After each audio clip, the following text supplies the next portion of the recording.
Oke, sahabat Tinker, ini adalah episode pertama dari kegiatan atau dari perbincangan kita tentang politik keseharian ya, yang diselenggarakan oleh kerjasama antara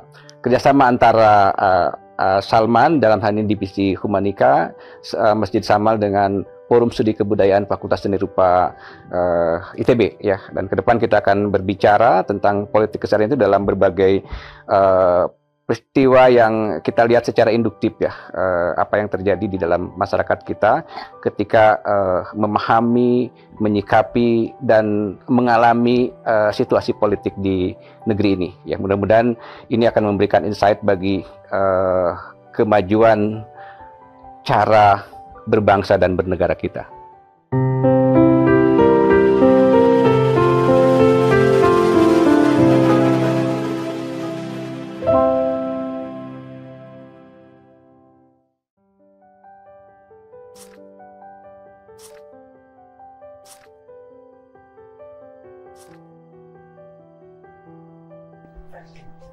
Oke, Assalamualaikum warahmatullahi wabarakatuh.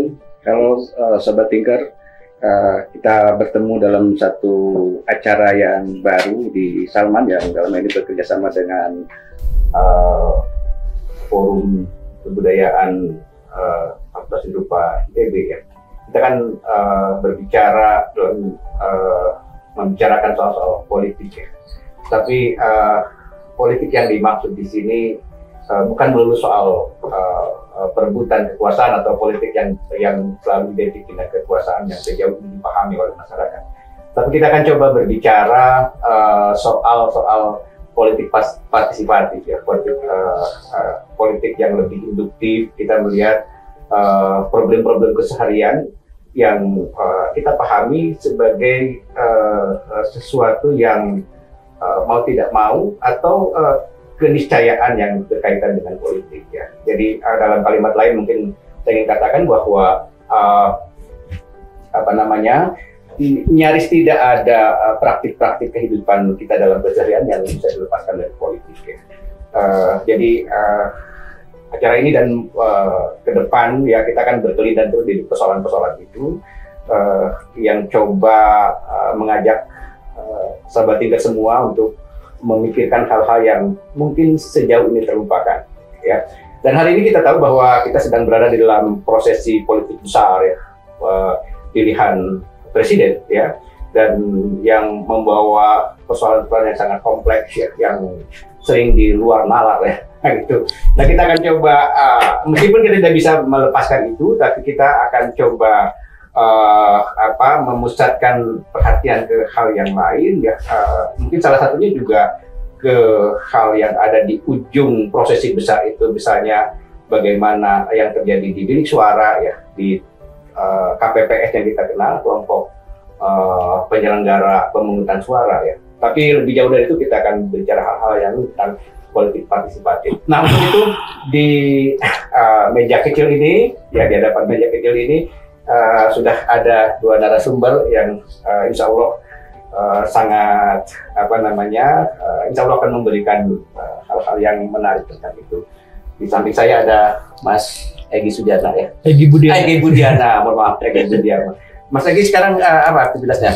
Sekarang tuh saya mahasiswa kajian budaya. Kajian budaya di Unpad. Di Unpad ya. Dan lagi riset buat tugas akhir gitu. Tentang apa? Sebenarnya tentang ini sih, gaya hidup zero waste, konsumsi hijau. Oh gitu. Konsumerisme kayak gitu. Oke. Meskipun emang agak kurang dekat sama politik partisipatif atau elektoral gitu.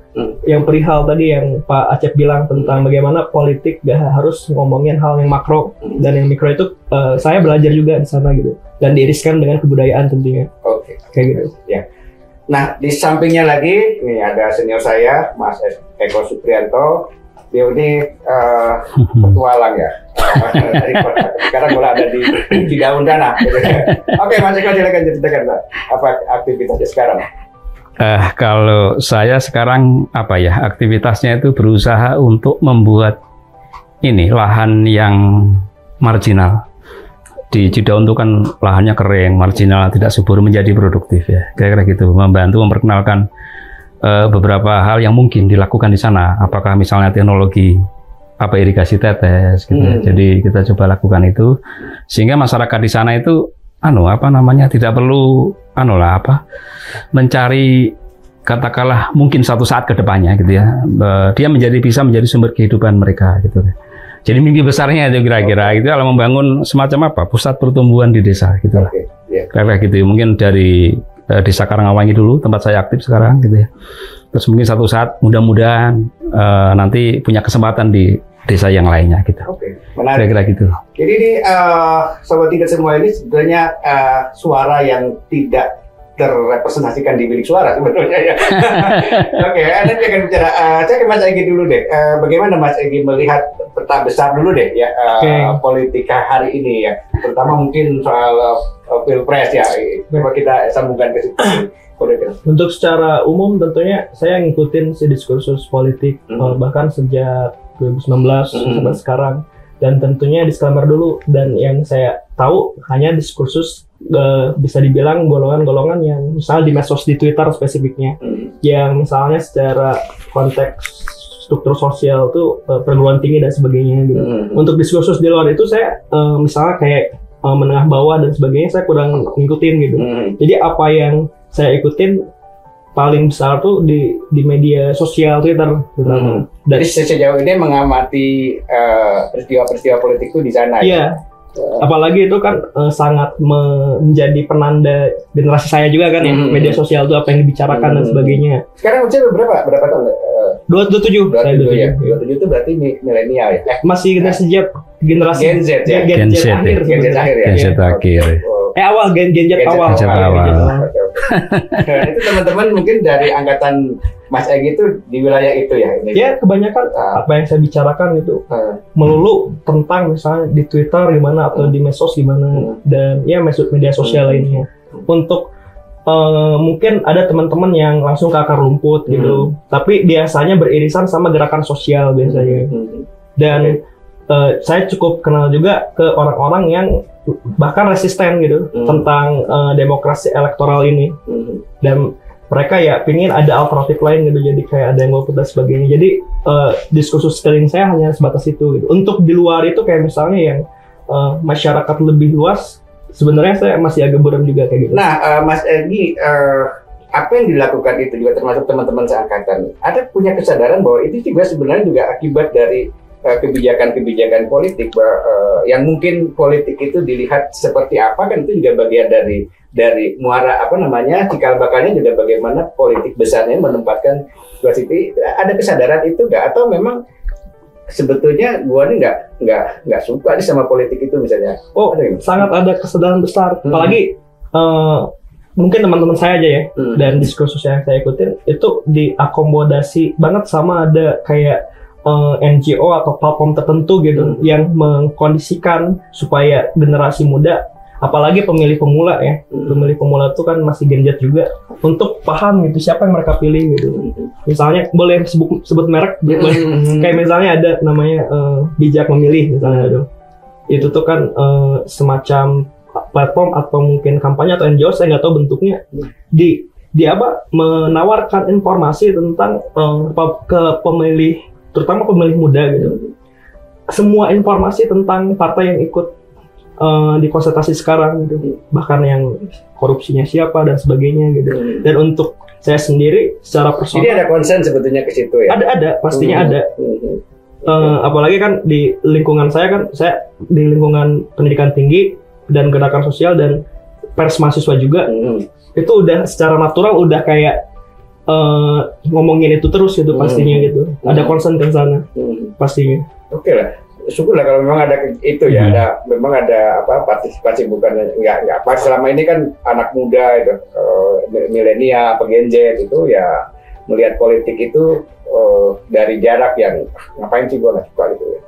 Oke, Mas Eko, gimana melihat sebelum nanti ke Mas Eko sendiri yang menceritakan tentang politik lokal itu ya, yang tidak gini, kalau itu. Saya ini kan mungkin generasi dinosaurus ya, tidak terlalu aktif di Twitter. Saya tidak punya akun Twitter. Bahkan saya sudah hampir 2 tahun ini mungkin tidak aktif di Facebook lagi gitu ya. Jadi benar-benar vakum dari sosial media saya. Tapi paling di WAG lah saya. apa namanya informasi politik saya ikuti di WAG. Terus kemudian ya itu diskusi terbatas berarti. WAG pun juga tidak semua saya ikuti. Saya kan pernah kerja di media gitu. Jadi wah kalau di mantan jurnalis itu riuh rendah itu. Sehari bisa 100 postingan. Dan tapi saya pikir saya terlalu agak capek mengikuti hal-hal semacam itu. Mungkin saya lebih suka mengikuti podcast ya. Beberapa sumber di YouTube ya, di wawancara dengan beberapa orang. Itu paling enggak buat saya itu memberikan perspektif yang terjadi sebenarnya semacam ini. Kan politik itu kadang-kadang kan ada katakanlah ada pihak tertentu katakanlah yang tadi disebut elit atau intelektual atau mewarnai yang sekarang itu mereka pakai baju hitam dan seterusnya. Demokrasi sedang tidak baik-baik saja. Tapi kalau kita melihat di orang lain kan tidak selalu dipahami begitu gitu ya. Artinya gradasi pemahaman itu sangat lebar gitu ya. Dari yang tadi tidak peduli, dari kepeduliannya itu tadi lewat gerakan-gerakan aktivisme dan seterusnya, apakah golput ataukah mungkin protes ya. Narasi-narasi yang alternatif gitu. Atau yang kemarin nyoblos kan? Nyoblos kalau saya harus nyoblos. Alhamdulillah setelah reformasi saya selalu nyoblos gitu. Jadi apa namanya? Saya selalu berpikir seperti yang dikatakan oleh Romo Magnis itu. Jadi pilihlah yang terbaik di antara yang paling buruk. Gitulah. Jadi artinya begitu. Nah, itu kembali lagi ke gradasi tadi kan, ada yang aktivisme pendekatannya. Tapi ada juga yang ya menyambutnya dengan ini ya, dengan gembira saja gitu ya, dengan ada bansos yang mereka terima, bansos dari siapapun gitu. Jadi misalnya satu keluarga menerima, itu kan aktivitas politik juga itu kan, dari elit misalnya, dari caleg apa gitu. Satu keluarga yang menerima dari A, dari B, semua menerima. Gitu. Jadi kan kalau kita lihat di bawah itu, ya itu sebetulnya jadi. Kalau melihat itu saya pikir, ya kenapa kita hanya peduli kepada narasi-narasi yang besar gitu ya, karena dalam prosesnya toh ini sudah kita sepakati ini. Kalau saya yang lihatnya, saya mungkin cara pikir memang sangat pragmatis kalau saya. Gimana manfaatnya? Bagaimana kita bisa ambil manfaat itu gitu ya. Selain aktif nyoblos dan seterusnya, itu minimal lah ya, apakah kita aktif di KPPS atau aktif di di kegiatan kawal pemilu dan seterusnya. Tapi yang penting kalau buat saya, menurut saya dari si pragmatisme saya adalah bagaimana kita bisa mengambil manfaat dari proses itu. Terutama apakah misalnya saya sebagai ketua RW gitu ya. Saya ketua RW di komplek kebetulan. Gimana saya bisa dapat akses anggaran untuk pembangunan jalan di depan rumah saya. Gitu. Bagaimana saya bisa mendapatkan akses untuk memperbaiki taman. Itu politik itu. Betul. Karena yang setiap anggota DPRD lokal di Depok misalnya, itu di tempat saya tinggal, itu kan punya hak untuk anggaran. Tiap anggota dewan itu 3 miliar setiap tahun. Itu bukan angka yang kecil gitu. Kalau setiap tahun mereka keluarkan 3 miliar gitu. Nah, kalau saya lihat pragmatisme begitu. Bahkan itu juga saya terapkan ketika saya di Cidaun. Sama di Cidaun itu misalnya begini. Saya nggak peduli lah apapun, apakah Anda milih A, milih B, ideologi Anda A, B, saya nggak peduli. Yang saya lihat, yang saya penting adalah, ada sesuatu di sana yang barangkali bisa saya carikan aksesnya gitu ya. Jadi satu saat contohnya begini, satu saat saya memang pendekatannya pragmatis nih, mohon maaf nih. Satu saat ada masyarakat setempat ya, mereka kan itu dari desa yang IPM-nya paling rendah se-Jabar. Jadi emang desa miskin lah, katakan gitu. Masjidnya sudah tua, sudah harus diperbaharui, sudah sekian lama tidak pernah diperbaharui gitu ya. Dan mereka punya kebutuhan itu harus dibangun lagi gitu. Mereka mengandalkan itu dari namanya zakat mal setiap tahun. Dari setiap bulan Februari itu panen raya. Mereka panen kacang dan sebagainya, disisihkan 2,5% untuk masjid, bangun masjid. Nah itu kapan selesainya masjid itu? Nggak bakal selesai. Nah, saya melihat kayak gitu, kebetulan pas saya di sana, kalau nggak salah mungkin hampir setahun saya di sana melihat itu. Dan kebetulan saya kenal dengan salah satu pengurus partai di Jakarta. Saya nanya, ini yang di sini dapilnya siapa sih? Gitu. Anggota dewan yang dapil di sini siapa? Gitu. Bisa nggak datang ke sini? Disapa dong warganya, saya bilang. Saya WA, saya gitu. Ya datang, alhamdulillah. Dalam 3 bulan masjid itu selesai. Oke. Pragmatis ya. Pragmatis. Ini kan Mas Eko ini di Jakarta di Cinere ya. Tapi juga dalam seminggu atau 2 minggu di Cidaun ya. Nah, gimana melihat ada perbedaan nggak antara di sekitar di kota ya, masyarakat di kota di sekitar ini dengan di Cidaun itu menyikapi situasi ini? Oh, sangat beda. Di kompleks saya kan kelas menengah tipikal ya, profesional rata-rata ya. Apakah manajer di perusahaan atau mungkin ada yang direktur, ada yang punya usaha gitu. Karena komplek komplek menengah ke atas lah kalau di Cinere itu.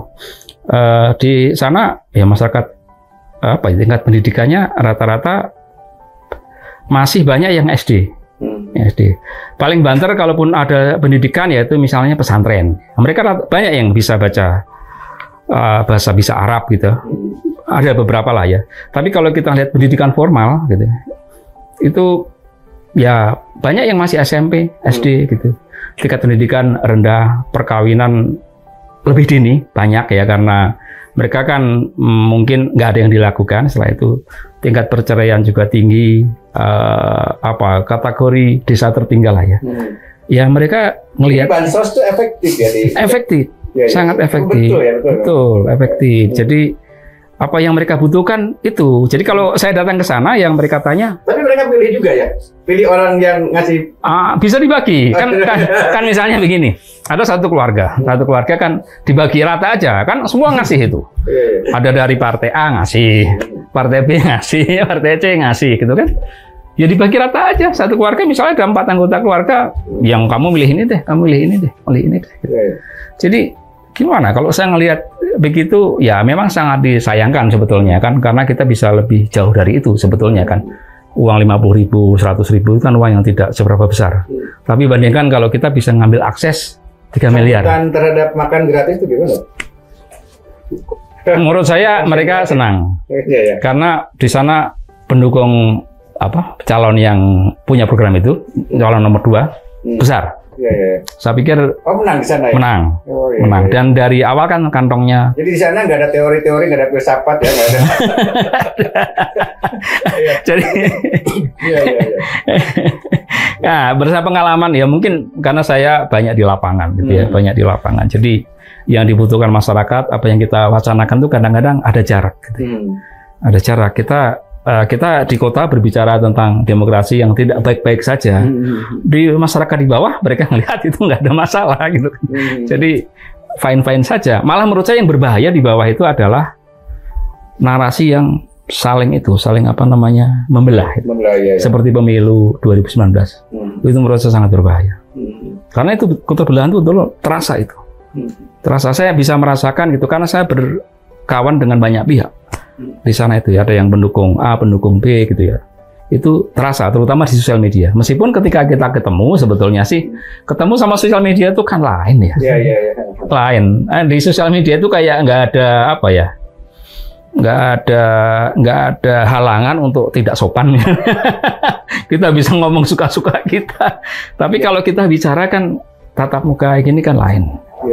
Nah itu yang berbahaya menurut saya itu malah justru kalau yang kemarin itu yaitu narasi yang membelah itu saya berbahaya karena kalau mereka kemudian apalagi yang orangnya sangat serius pendukung yang sangat serius itu bisa nangis. Sebetulnya nggak ada ya kesadaran tentang pentingnya suara itu ya bagi mereka ya memang memilih itu saja ya. Memang faktanya begitu, realitanya begitu kan banyak disebutkan itu. Siapa yang paling berpengaruh sebenarnya kalau ada tokoh di situ, kiai atau apa gitu yang bisa memberikan kira-kira? Macam-macam. Ada kalau di tempat saya aktif itu ada misalnya ada mantan kades mantan kepala desa, ada ketua RW sama. Tentu saja ada ustadz ya. Masing-masing kan punya punya lingkungan masing-masing gitu. Ada tokoh pendidikan. Ada tokoh pendidikan yang bagus di sana yang mendirikan sekolah dan kebetulan sangat dihormati masyarakat setempat. Itu juga punya pengaruh yang luar biasa gitu ke masyarakat setempat. Tapi lagi-lagi ketika memilih itu ya tergantung gitu ya. Tergantung. Di tingkat nasional kalau yang kemarin itu tapi begini juga kalau saya ngelihat ya. Kayak kemarin itu di pengalaman saya di Cidaun itu kan yang banyak membantu pembangunan masjid itu ya di satu kampung itu kan ada calon dari partai nggak usah saya sebutkan namanya ya partai tertentu lah ya mereka merasa tidak enak juga kalau tidak mencoblos yang bersangkutan gitu. Artinya ada sebetulnya apa namanya apa ya? Kalau bahasa Jawanya, kalau mohon maaf sebagai bahasa Jawa, ewo pakewo itu ada semacam. Terus yang bersangkutan juga karena sudah connect dengan masyarakat setempat, itu ada apa namanya membagi KWH gratis gitu ya. KWH gratis itu masif itu, sampai ke tingkat pelosok-pelosok. Karena di sana listrik kan baru masuk itu sekitar mungkin 2-3 tahun lalu. Sebelumnya nggak ada listrik. Jadi mereka buat apa pembagian KWH gratis dari yang bersangkutan. Mas Egy, ngelihat situasi itu ya, Mas Egy kan di kota intelektual ya, mahasiswa dan lain-lain. Ya, beda cara pandangnya pasti. Gimana coba Mas Egy melihat hal-hal yang terjadi ya di masyarakat melihat politik? Mas Egy gimana? Oke. Pada awalnya kayak tahun kemarin lah, yang saya fokuskan tuh tadi yang saya bilang gitu, cuma kayak apa sih visi misinya gitu. Kita harus misal sama teman-teman visi misinya mesti dilihat itu yang paling komprehensif, yang paling misalnya kalau saya fokusnya di ekologi misalnya, kan kalau dari 3 capres itu tuh yang fokus ke ekologi yang paling baik itu cuma misalnya sebut merek lagi nggak apa-apa. Kalau yang saya lihat nomor 1 gitu. Kalau sisanya kayak terlalu pakai diksi yang misalnya cuma lingkungan, padahal kan lingkungan sama ekologi mungkin lebih berdampak. Ekologi pakai diksi itu untuk sebagai yang melihat visi misi. Ya gitu. Jadi apa yang kita bicarakan dan itu sebagai generasi muda dan juga perdebatan di media sosial sebatas itu doang, gagasan. Dan tadi saya dengar ke Pak Eko tadi gitu tentang kondisi yang kalau boleh tahu Cidaun itu di daerah mana Pak? Cianjur Selatan. Di Cianjur Selatan gitu, dan baru ada listrik 3 tahun 2 tahun ke belakang gitu. Dan ya saya kira itu sangat bisa diwajarkan gitu ketika ternyata masyarakatnya bersikap seperti itu.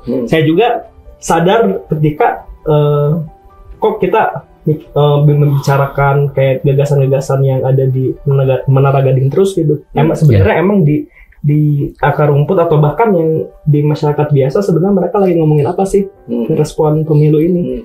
Itu baru sadar, dan saya baru di fase baru sadar doang gitu, nggak ngorek-ngorek lagi dan sebagainya gitu.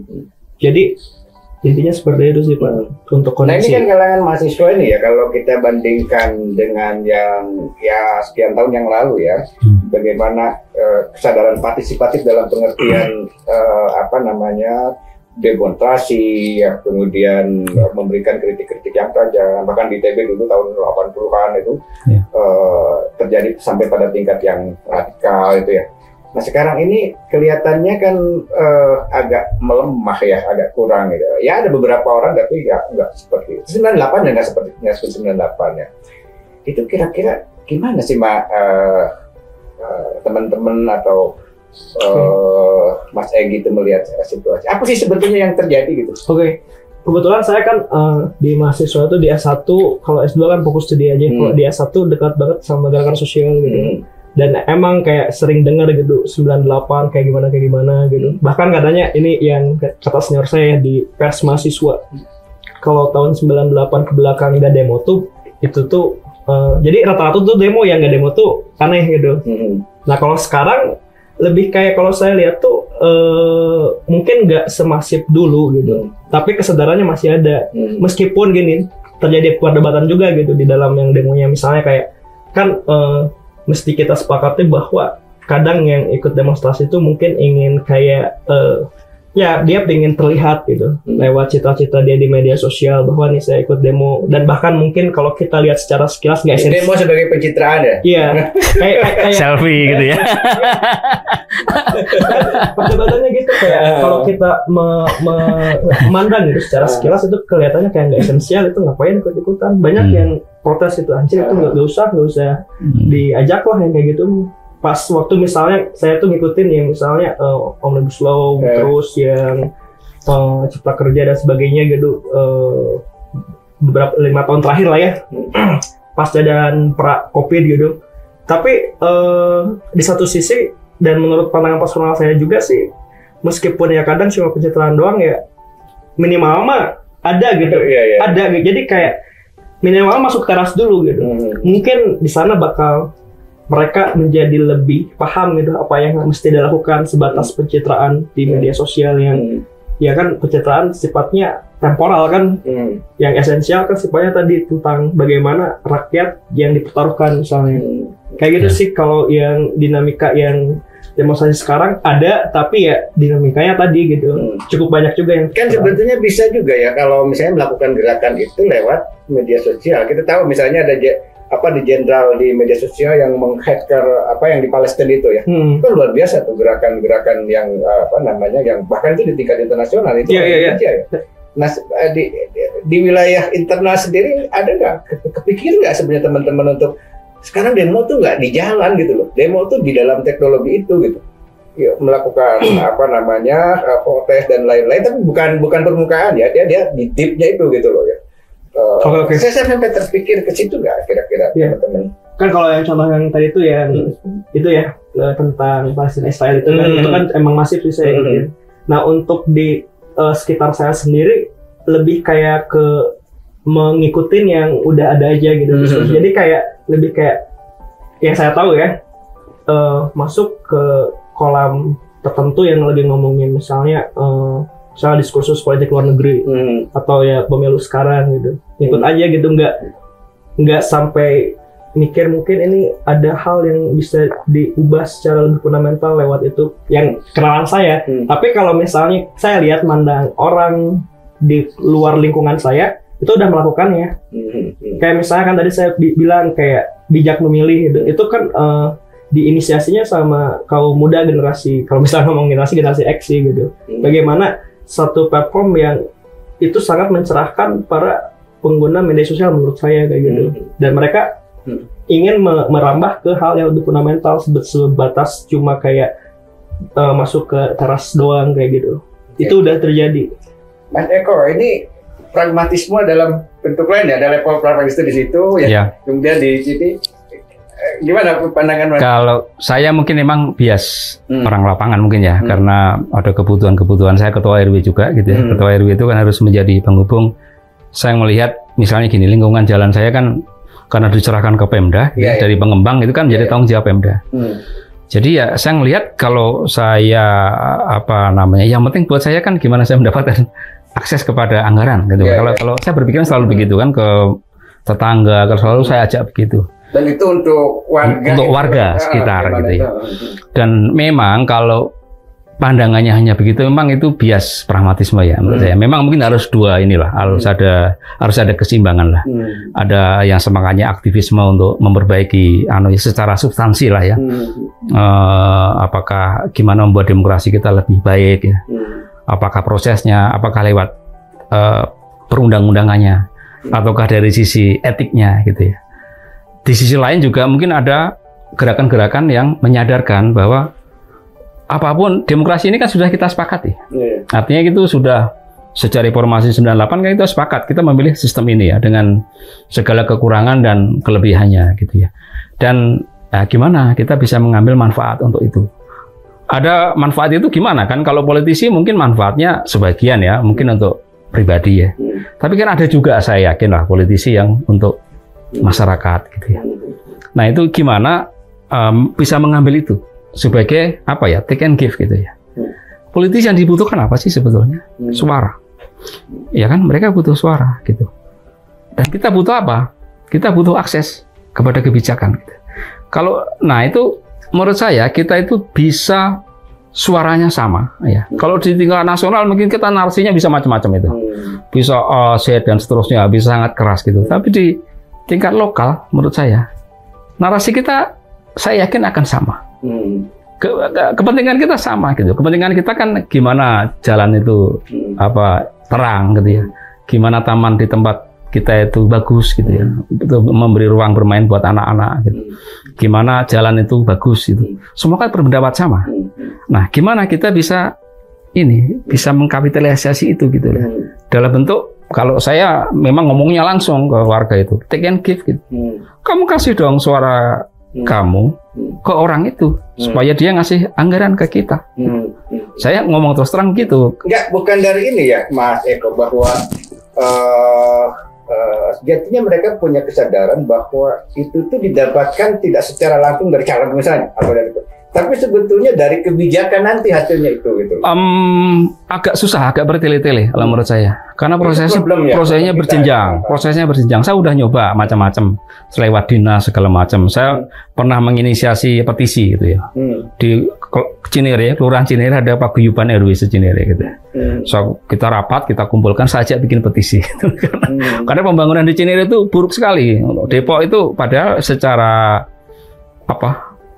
PAD ya, pajak BBB kita itu termasuk yang besar gitu untuk Depok. Tapi pembangunannya kenapa yang merembesnya ke kita itu terlalu sedikit gitu. Merembesnya cuma ke daerah-daerah utama kayak daerah Margonda dan seterusnya. Kita pernah bikin petisi. Terus akhirnya membuat kita inilah ya bisa menghadap kepala dinas, ke Bapeda, ke mana-mana segala macam. Tapi bulat dan apa namanya ya? Tidak jelas gitu lah. Artinya memang mungkin butuh waktu yang lebih panjang lah. Mereka bilang belum ada master plan-nya untuk Cinere, butuh biaya besar dan seterusnya gitu. Tapi kalau kita langsung ke politisi, langsung dapatnya, langsung. Tapi kan itu sesaat loh, Mas. Oh enggak dong, enggak dong. Sepanjang dia masih terpilih. Jadi kan gini. Gambarannya mungkin supaya kita memahami karakter politik lokal itu. Kalau politik nasional saya kurang paham ya, karena saya banyak politik lokal. Politik lokal itu kalau di level paling bawah itu ada ketua RW, satu ada LPM, lembaga pembinaan masyarakat ya, lembaga pemberdayaan masyarakat LPM. Di atasnya itu ada LPM. Ada BKD, ada macam-macam lah ya. Nah terus setelah itu di Dewan kan ada politisi masing-masing partai mewakili dapil yang bersangkutan. Nah khusus di kota kami gitu misalnya, itu setiap anggota Dewan itu punya hak untuk menyalurkan sekitar 3 miliar per orang. Nah kalau kita punya akses ke dia, bisa langsung ke kita. 3 miliar itu kita misalnya gini, tahun yang lalu gitu ya, kita bikin saya gitu mengajak salah seorang anggota Dewan, saya perkenalkan itu keliling ke ketua-ketua RW di Cinere, ketua RW berapa A, B, C segala macam gitu. Ini ada problem komplek menengah ke atas itu mereka alergi terhadap politik kan. Jadi susah itu untuk menggerakkan. Ayo dong kita bersuara, kita coblos beliau gitu misalnya gitu saja kan emang langsung vulgar biar terasa gitu kan. Supaya nanti kita punya akses ke anggaran. Tapi akhirnya ya dapat juga gitu. Dari misalnya contohnya kemarin ya, dari 3 miliar dana aspirasi dia itu 1 miliar disalurkan ke beberapa RW di lingkungan kita. Jadi bisa cepat gitu. Untuk pembangunan jalan di depan rumah kita, di pembangunan PCU, kita bisa minta langsung. Coba kalau ke dinas, kita bikin proposal, kita belum tentu juga tahun depan disetujui.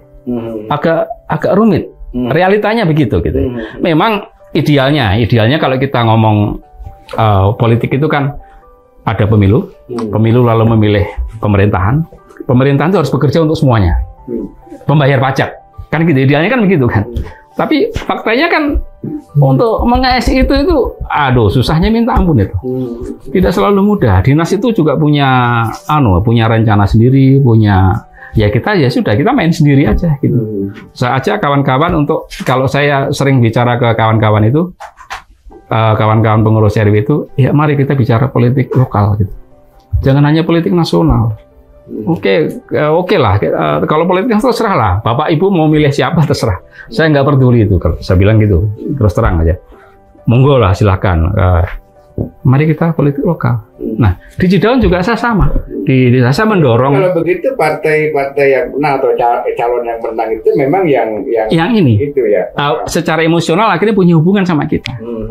Nah, lebih jauh kalau di Cidaun, saya mendorong tokoh lokal untuk maju ke Dewan gitu. Saya misalnya saya ngelihat gitu ya, di Cidaun ada pengusaha yang menurut saya cukup mapan lah ya. Orangnya saya lihat baik gitu, ibu-ibu gitu ya. Kemarin saya dorong untuk maju, saya kenalkan ke ketua partai di Jakarta gitu ya. Akhirnya maju, sayangnya kalah gitu ya. Tapi ada semangat itu gitu. Saya bilang ke beliau, Bu, saya bilang gitu. Ibu kan orang baik gitu. Orang baik kadang-kadang itu menolong orang, saya bilang. Ibu menolong misalnya tetangga yang sakit. Ibu ngasih 500.000,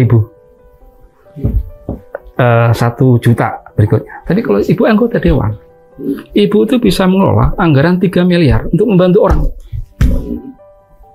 Oke, Mas Egi, saya ingin tanya, setuju nggak dengan apa yang terjadi seperti yang diceritakan oleh Mas Eko ini? Ini bias lapangan ini. Tentunya kan tadi saya bilang saya sangat minim pengetahuan di lapangan kayak gimana. Sebagai idealis anak muda. Apalagi kan tadi kan berbicara kan itu pragmatis banget. Ya, kayak kontrak ke salah satu calon itu. Ya, betul. Jadi kayak gimana caranya itu diikat dah, langsung terus diikat gitu. Ya.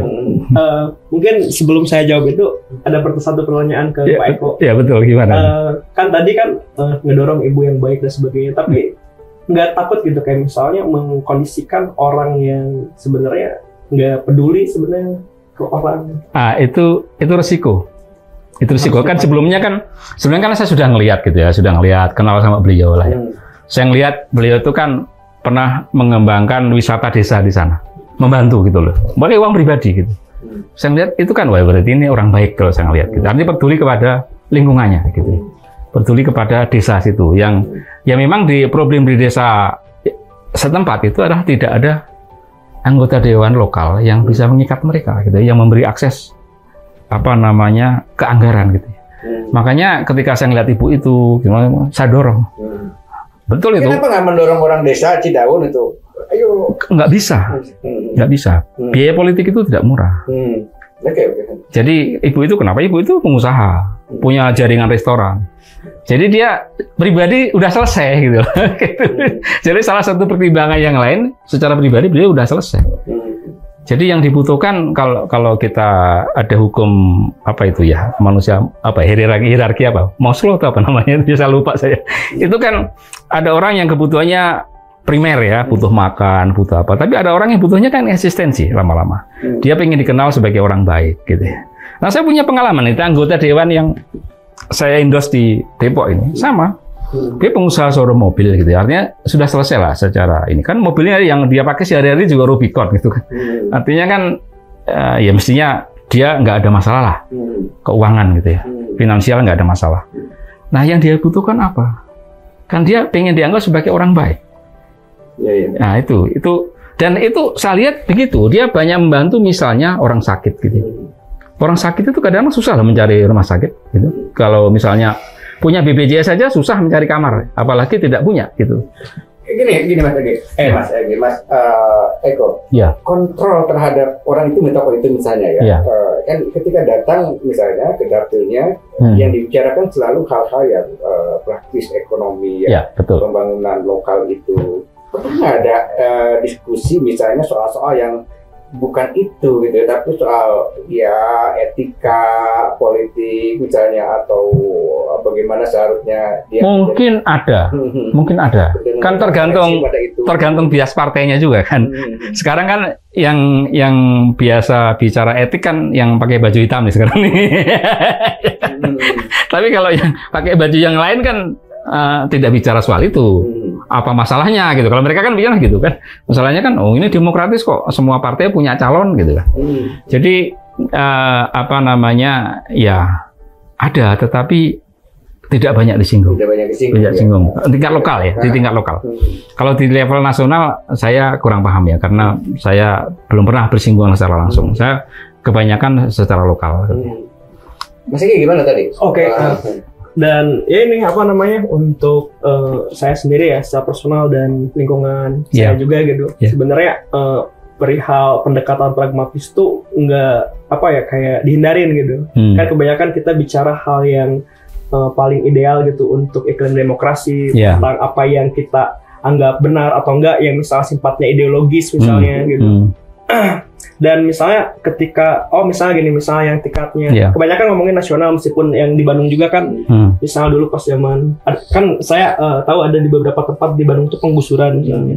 Nah teman-teman di kolektifan tuh kayak mengupayakan gitu, dan mereka nggak bernaung atau mencoba ke pemangku kebijakan gitu, tapi mereka langsung ke pengadilan sebagai kolektif warga supaya itu nggak digusur misalnya. Terus untuk tingkat nasional tadi gitu kan apa yang Pak Eko bilang, yang kata Romo Magnis yang milih yang lesser evil gitu. Ya, lesser evil ya, betul.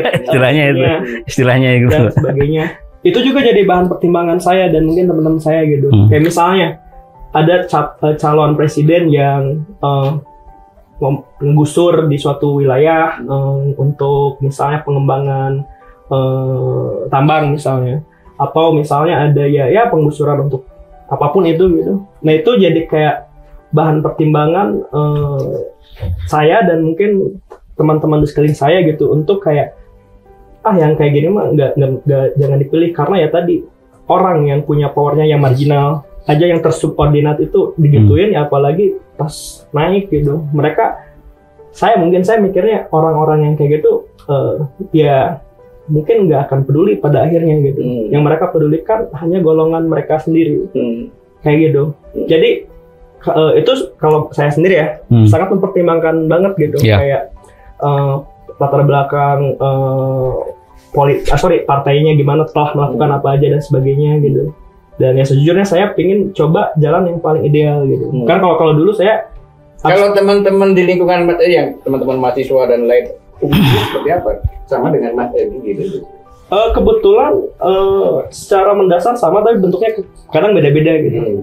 Ada yang emang sangat menolak secara ideologis, menolak keberadaan partai bahkan negara misalnya. Kayak itu sangat ideologis ya. Ya tapi mereka hanya terbatas hanya yang ngebantu yang lagi digusur dan sebagainya, atau reproduksi pengetahuan tentang ideologi tertentu gitu. Nggak bisa lebih dari itu gitu. Dan ya itu yang mereka yakini gitu. Makanya kayak nggak pernah mencoba meraih lah misalnya salah satu partai dan sebagainya gitu. Karena secara ideologis juga udah beda misalnya. Ada juga yang misalnya cukup pragmatis tapi tetap gitu, kayak apa yang disuarakannya mencoba mendekati hal yang paling ideal menurut apa yang kita pelajari gitu tentang demokrasi, tentang apa yang paling baik dan sebagainya. Kan tadi ngomongin juga etika kan, balik lagi terus dan lain-lain kayak gitu. Secara mendasar sama, tapi bentuknya mungkin beda-beda gitu. Apalagi yang secara ideologisnya beda itu udah kayak nggak percaya gitu. Tapi bukan nggak percaya gara-gara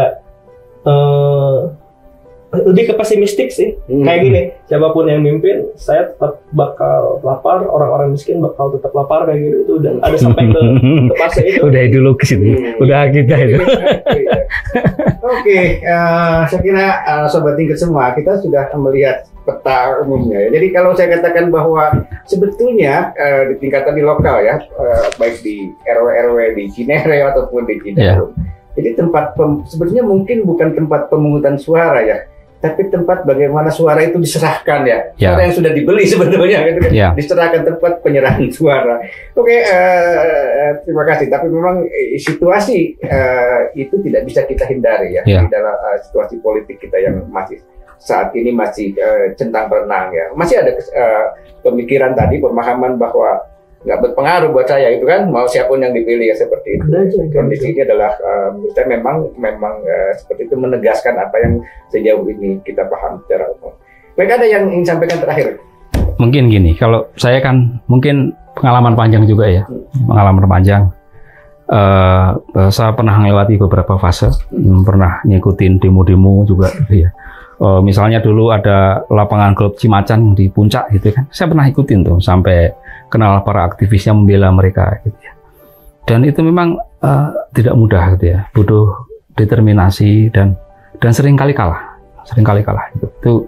itu dan saya melihat gitu ya, teman-teman yang pendamping mereka usia saya itu kan juga sudah berubah gitu, sudah mendampingi pengusaha, jadi penenteng koper, ketua kadin misalnya, segala macam.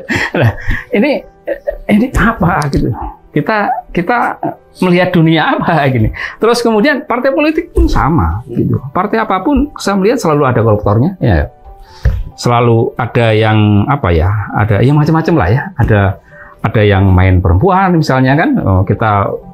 Dia labelnya partai Islam, ternyata dia menyewa PSK gitu kan. Dulu pernah terbuka kan di sidang-sidang pengadilan gitu. Jadi artinya itu akhirnya membuat saya apa ya, semakin memilih jalan yang pragmatis. Dan sama juga mungkin dalam memahami yang lain gitu. Ini biar backgroundnya mungkin ini juga kenapa pendekatan saya begitu gitu, karena ini yang saya ingat betul itu adalah dalam surat Al-Maun itu kan ya, kan celakalah orang yang sholat, celakalah orang yang mendustakan agama. Artinya kan kita sholat, kita beragama gitu kan juga menjadi kurang manfaatnya ketika dia tidak ada kebaikannya buat masyarakat, buat orang miskin, buat anak yatim dan seterusnya gitu. Kalau saya tafsirkan lebih luas kan itu bisa buat desa tertinggal ya, buat masyarakat yang lain, buat gimana saya bisa berperan di situ.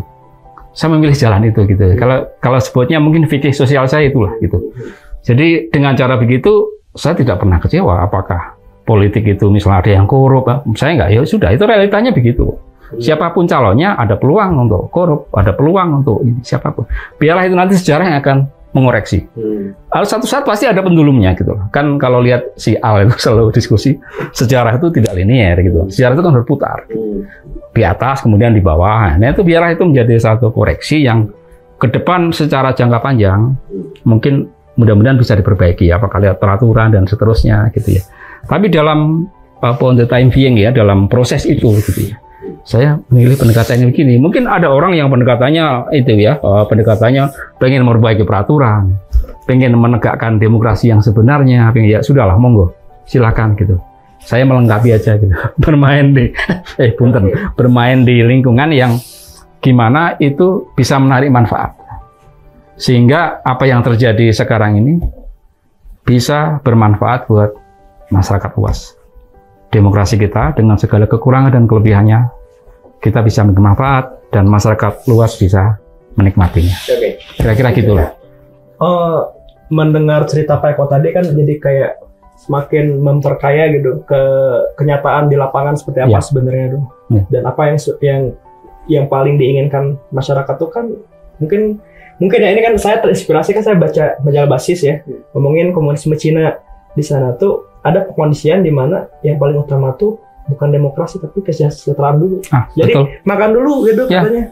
Katanya meskipun ya saya sebenarnya kurang sepakat juga tapi ini komparasi aja gitu. Ketika logistik atau kesejahteraan nggak ada ya buat apa juga demokrasi itu yang saya baca di majalah Basis ngomongin Cina itu. Dan saya mikir mungkin kenapa gitu sekarang banyak masyarakat yang entahlah misalnya ngomongin konsentrasi yang tingkat nasional pada milih nomor 2 karena misalnya makan siang gratis atau apapun itulah gitu. Mungkin karena emang itu yang lebih banyak dibutuhkan orang banyak gitu dibandingin lingkungan saya sendiri dengan diskursus saya dengan mahasiswa, dengan kolektif, dengan gerakan sosial yang beda dengan yang diinginkan masyarakat gitu. Karena mungkin kita atau saya udah cukup hidupnya menengah atas misalnya. Jadi mikirnya lebih jauh lagi dari ngomongin cuma kesejahteraan, mikirnya hal yang paling ideal dari negara yang udah kita sepakati bahwa negara Indonesia itu kan demokratis kayak gitu. Itu sih yang saya jadi kepikiran tuh. Ya terima kasih Mas Eko, terima kasih juga Mas Egi ya. Sobat Tinggal semua, kita sudah mendapatkan satu pemahaman global ya. Saya katakan bahwa ini adalah episode awal kita cuma mengidentifikasi persoalan yang terkait dengan demokrasi ya. Jadi mungkin juga menjadi semacam pemikiran atau satu sisi yang harus terus kita wacanakan ya. Jadi sebelum demokrasi itu harus makan dulu misalnya dan seterusnya ya. Ini memang dalam jangka panjang adalah persoalan-persoalan yang terus harus kita wacanakan, terus harus kita bicarakan. Mungkin saya tambahkan sedikit. Kalau belakangan ini saya mungkin malah makin berpendapat ya, demokrasi itu kan alat ya. Alat itu kalau tidak mencapai tujuannya, yaitu kesejahteraan masyarakat, kemajuan bangsa, apa manfaatnya gitu.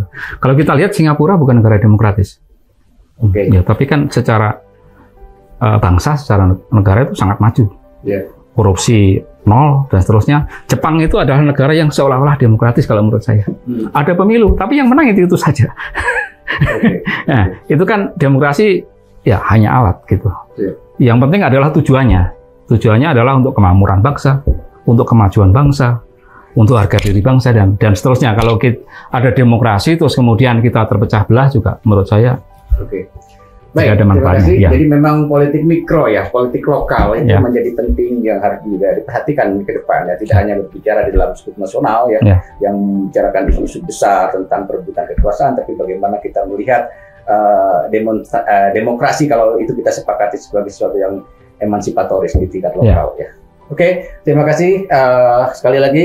Ya. Mas Eko, Mas Egi, ya, oke. Terima kasih. Assalamualaikum warahmatullahi wabarakatuh. Salam politik keseharian.